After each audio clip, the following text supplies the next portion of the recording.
Special factoring is a shortcut for some cases that you can recognize. If you recognize it, great, let it be a shortcut. Sometimes you won't recognize it, and that's okay. You can still factor normally, and then you'll see, oh, this was a special one. For example, if we have x squared minus 25. Well, if we think about this with our AC method, then this means that we have x squared plus 0x minus 25. See, there were no x components in this one to begin with, so it was 0. So if we were to do our AC method like we would with normal factoring, we would have 1 times 25, and that gives us 25. Now we had a negative here. We're looking for a 0 here. So let's consider our factors of 25. We have 1 and 25. We have 5 and 5.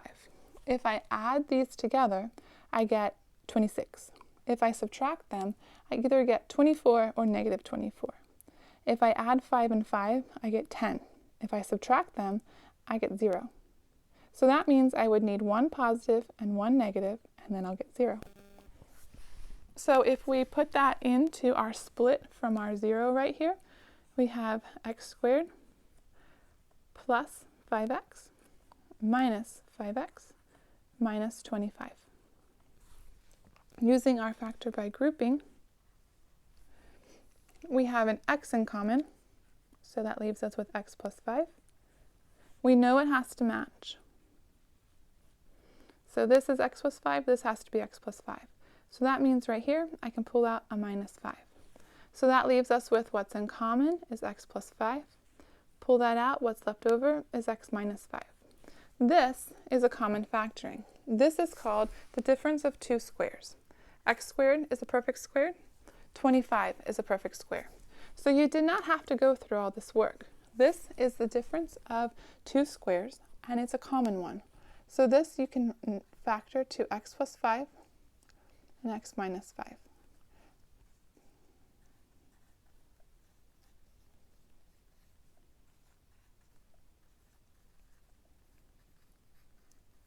Now, big key word here, difference. Difference means subtraction. X squared is a perfect square, 25 is a perfect square. This is the difference of squares.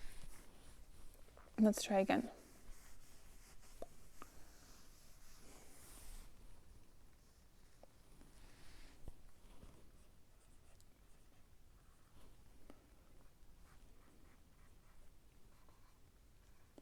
(49a squared) and 144b squared. 49 is a perfect square, a squared is a perfect square. 144 is a perfect square, b squared is a perfect square. So this is the difference of two squares. So square root of 49 is 7. So 7 times 7 gives me 49. A times a gives me a squared. We need one positive and one negative. Remember what we worked out on the last one? We have that 0 in the middle, so a positive and a negative will result to that 0. 44 is 12 times 12. B squared is b times b. Let's try a tricky one.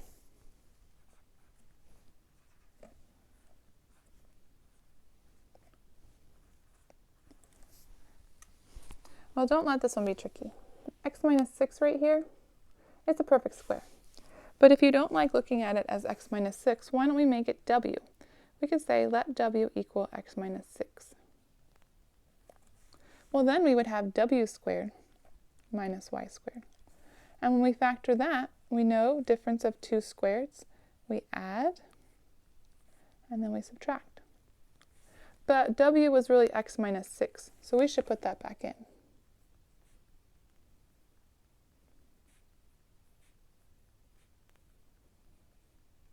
There. Now in this case, there's nothing to simplify. Let's say what if. What if when we simplified this down right here, instead of a y, we had 2? Then we would have been able to simplify the numbers. In this case, we can't because there's nothing in common between x, 6, and y. So that would be our factored form.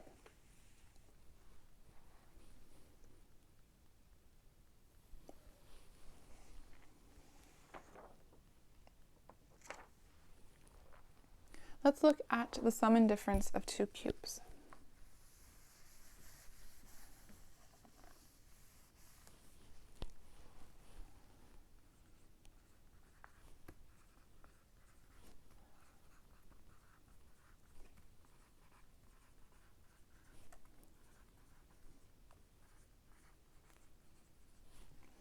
So the sum and difference of cubes. There's a couple things to notice when you're looking at the sum and the difference of cubes.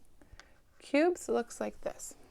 A to the third plus b to the third, or a to the third minus b to the third.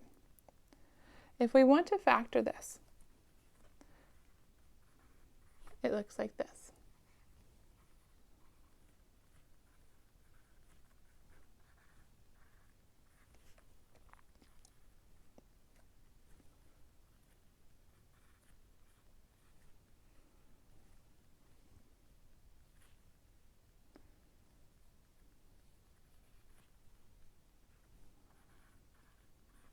And this is one where you just have to remember it.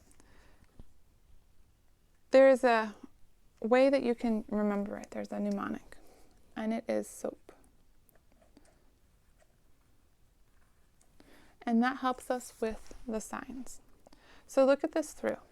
When you do your parenthesis here, first take notice how everything is the same top to the bottom except for the signs. So for example, when you start your first parenthesis, it's the cube root of whatever you have here. So the cube root of a to the third is a, the cube root of b to the third is b. Then you square, so right here we have a squared. Multiply these together, so a times b, and square. So from our b to the third we had b, so b squared right there. Then use the acronym SOAP to work on the signs. The signs are the same. So here it was positive, here it is positive. Here it was negative, here it is negative. Then opposite. Here it was positive, the opposite of that is negative. Here it was positive, the opposite of, let's try that again. Here it was negative, the opposite of that is positive. Here it was positive, the opposite of that is negative. Here it was negative, the opposite of that is positive. And then the last one,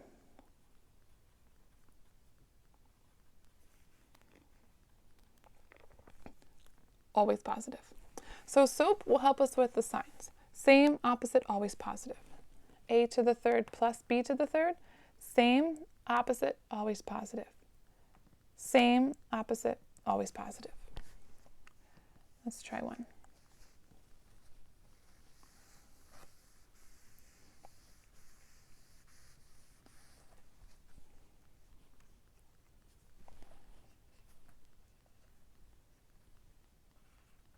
So the first thing we have to recognize is we have two cubes here. X to the third is a cube, and 27 is a cube. X to the third, the cube root of that is just x. Negative 27, well, that is negative 3 times negative 3 times negative 3. So our first parenthesis, the sign is the same. Now let's not worry about the signs for a minute, let's just get the values down. So this says we use the cube roots. So the cube root of x to the third is x. The cube root of 27 is 3. Then you square, so x squared is x squared. Multiply, x times 3 is 3x. And then square, 3 squared is 9. Now we can do our signs.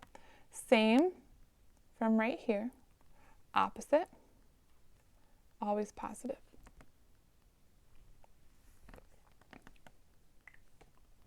Let's try one more.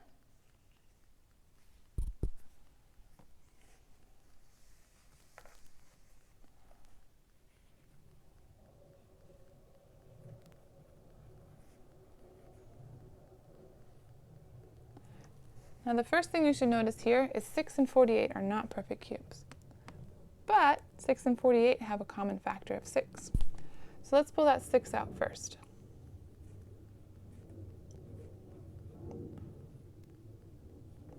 X cubed and 8y cubed, those are perfect cubes. So the 6 is just going to hang out in the front while we solve this down. So here's our small parenthesis, here's our big parenthesis. The cube root of x to the third is x. The cube root of 8 is 2. The cube root of y to the third is y. Then we square x, so x squared. Multiply x and y, so that gives us 2xy. Square 2y, so that's 4y squared. Now we can do our signs. Same, so plus, plus. Opposite, always positive.